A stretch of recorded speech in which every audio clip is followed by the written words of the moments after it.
Hi, it's Charles Marsala with the crew of Awe, and today I'm interviewing Brian Werner with the Tiger Creek Sanctuary. It's great to drive out here outside of Tyler, Texas. Brian, tell me, how did you get started with Tiger Creek?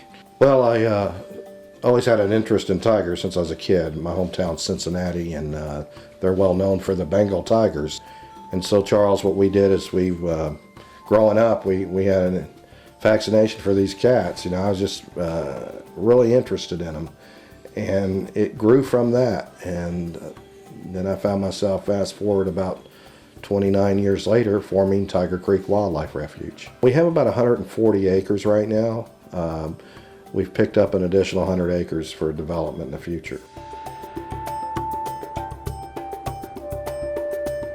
Tigers is one of the main focus here, but we do, on cage space availability, take in lions, leopards, cougars, and other big cats like that. A lot of our cats come from private sector, non-government organizations, NGOs, where they may shut down, maybe they don't have enough funding.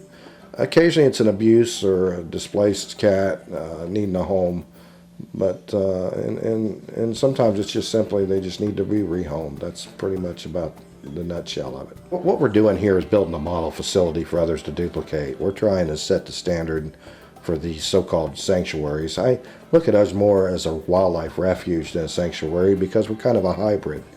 While we rescue animals, we also believe in conservation and education. So we have a strong underlying tone on the conservation and an outreach program that's pretty progressive with the educational. We have a lot of different undergraduates in an undergraduate program that we've set up, and that program is for our interns. It's usually wildlife majors, biology majors, veterinary science majors, even vet technicians. And they come in and get some experience, some hands-on, and get to learn about the cats and working with the cats. And basically, we think of this as a conservation training zone, if you will. Now, we're working with those in the undergraduates, and then we have plans for a graduate program as well as for PhDs or people working on their thesis or dissertation so that they can come out and learn more too. A misconception is a lot of people think that there's more captive tigers. Mm-hmm. They think there's more captive tigers than there are in the wild. Now, originally that was true. At one point in time in history, back in the early 90s during the exotic animal boom, there was this huge influx. But the breeding has been more managed, so there's less cats being bred unintentional or intentionally. And it's just tightened up. Regulations itself's tightened up to have these animals. So now I would say that the captive tiger population is probably about the same number as what's in the wild. We've got 2 tigers from Michael Jackson. He used to rotate through his cubs. He would get them as little babies and raise them up to a certain age, and then he would get rid of them, and then he would get 2 more. So we're not the only facility in the country with some of his cats, but we do have 2 of his. One has since died of natural causes of old age and attrition, but the other one's still alive out here.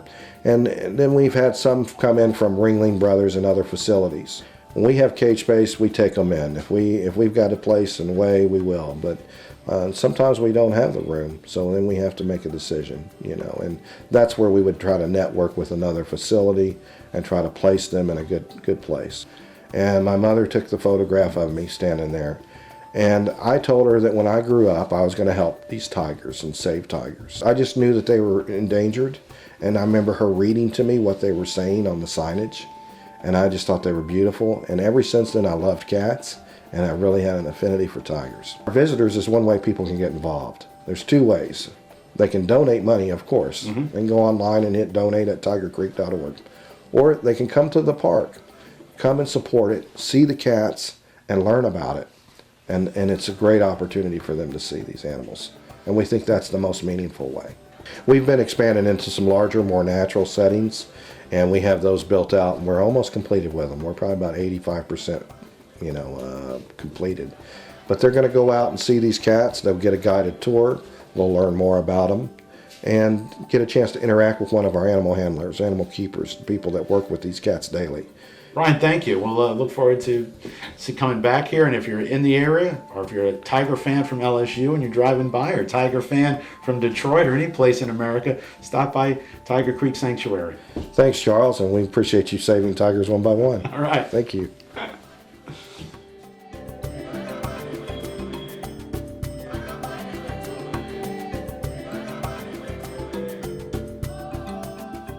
Subscribe to Awe News. We've interviewed numerous people, artists, legislators, people operating sanctuaries, activists who are working hard to save vanishing species. Get involved.